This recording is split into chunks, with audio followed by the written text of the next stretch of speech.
Coronavirus, un nouveau décès et 361 nouveaux cas. Madagascar déplore un nouveau décès lié à la Covid-19, portant à 34 le nombre de personnes qui ont succombé à cette maladie. Par ailleurs, le professeur Antavlouti a rapporté 361 nouveaux cas, dont 341 sont localisés à Analamang, 16 à Antsirabe, 1 à Ndap. La localisation des 3 autres cas n'a pas été communiquée. À ce jour, 4 143 personnes sur les 27 504 tests réalisés sont porteurs du virus. 1926 patients sont toujours en cours de traitement et 233 personnes ont été guéries, portant à 2183 le nombre de guérisons. 49 patients développent la forme grave de la maladie. Hier, ce sont les laboratoires de l'IPM, du CICM, de la JRA et du LA2M qui ont fait parvenir le résultat des tests. Les jeunes experts de Tsarlalan et de Thomas ont également réalisé des tests de dépistage. Il s'agit de réaliser le plus de tests possible afin de déterminer tous les cas et optimiser la prise en charge des malades, a indiqué le professeur Antavlouti. Centre de traitement Covid-19 à Ivat, inauguration ce matin. Le centre de traitement Covid-19 à Ivat dispose de 400 lits pour accueillir les patients infectés par la Covid-19 et présentant des symptômes aggravés. Les lits sont espacés de 2 mètres. Les hommes et les femmes sont accueillis dans des ailes différentes du centre. Les matériels et les médicaments sont suffisants et le centre dispose d'ambulances équipées pour transporter les malades. Ce centre a été inauguré aujourd'hui en présence du président de la République, André Duelne. Le chef de l'État a annoncé que l'objectif de l'État est de sauver plus de vies qu'on ne déplore de décès liés à cette pandémie. L'État assure que les centres de traitement seront équipés des matériels nécessaires à la prise en charge des malades et qu'il apportera son appui au personnel soignant en leur payant des indemnités. En ce temps de crise, il est important de rester solidaire, a souligné le chef de l'État. André Duelne a rappelé que les personnes qui souffrent de détresse respiratoire sont invitées à se rendre à l'hôpital Anoussial, à l'hôpital Manarapench, au centre médical Covid-19 Andota-Penak et désormais au CTC-19 d'Ivat.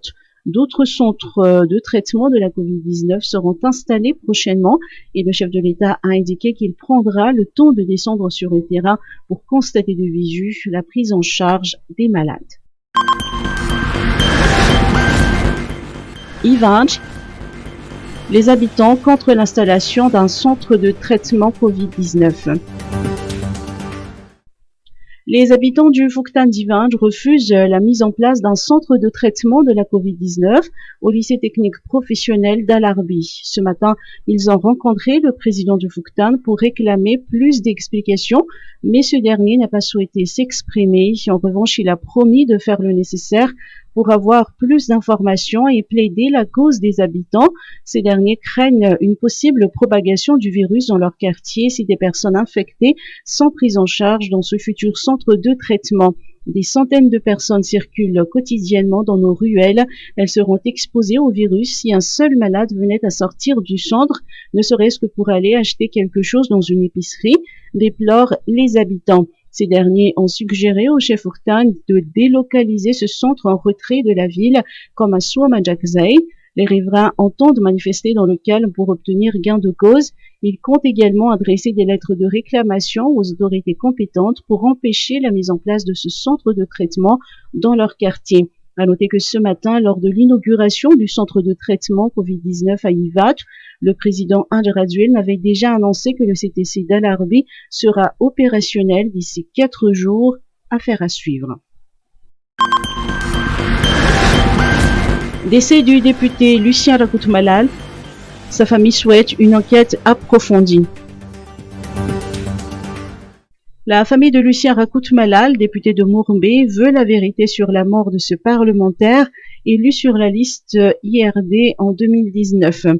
Les circonstances de sa mort restent encore floues, d'après les explications de Branko Natenen, porte-parole de la famille et non moins président régional de Dinabé à Tsimonchevan.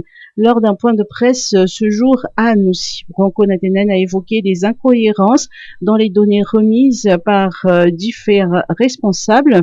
Les médecins de l'hôpital ont indiqué que le député Lucien Rakout-Malal était contaminé par le Covid-19. Pourtant, le CCO a déclaré que ce parlementaire a été testé négatif.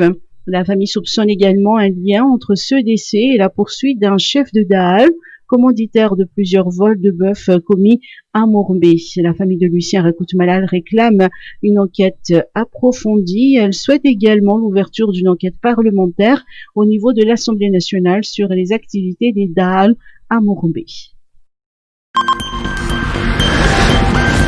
Brest en Finistère, 4 marins malgaches infectés par le coronavirus.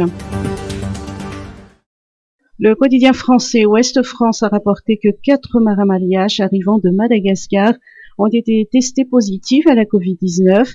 Les tests ont été réalisés lors de la relève qui devait s'effectuer hier à Brest en Finistère à bord du câblier Père de Pharma, battant pavillon au registre français international RIF. Le navire devait lever l'ancre ce matin pour une mission en Sicile via Toulon. Une équipe de 20 marins, dont les malgaches contaminés, devait relever leurs collègues qui entament leur 10e mois à bord. Face à cette situation, l'association Morglaz, qui œuvre pour la défense de la mer et des marins, demande à la société Ménine et à l'armateur Orange Marine de prendre les mesures nécessaires pour le confinement et la prise en charge de ces marins infectés. Et ce, non sans avoir dénoncé des négligences dans la réalisation des tests, tant au départ de Madagascar qu'à l'aéroport de Paris lors du transit. Sirama, poursuite de la grève des employés. Les employés de la Sirama de Briaville et de Nousbé poursuivent leur grève malgré les mesures prises au niveau de la direction générale, qui a décidé d'ouvrir une enquête contre d'éventuels fauteurs de troubles. Leur principale revendication est toujours la démission du directeur général. Les grévistes revendiquent également la révision des mesures d'assainissement qui ne doivent pas compromettre les avantages des employés.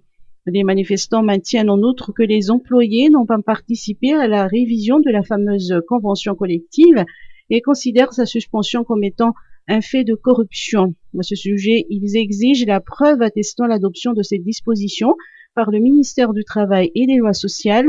Par ailleurs, les employés exigent que les retraités bénéficient d'une prime de départ, soit l'équivalent de 3 mois de salaire, comme ce fut toujours le cas au sein de cette société d'État. Ils déplorent également le retard dans le remboursement de leurs frais médicaux. Ils considèrent aussi le 13e mois comme étant acquis, car il a toujours été payé depuis le 5 juin 92. Ils n'ont pas manqué d'imputer à la direction générale les maux qui minent actuellement la Sirama. Les grévistes exhortent les autorités compétentes à se pencher sur le dossier.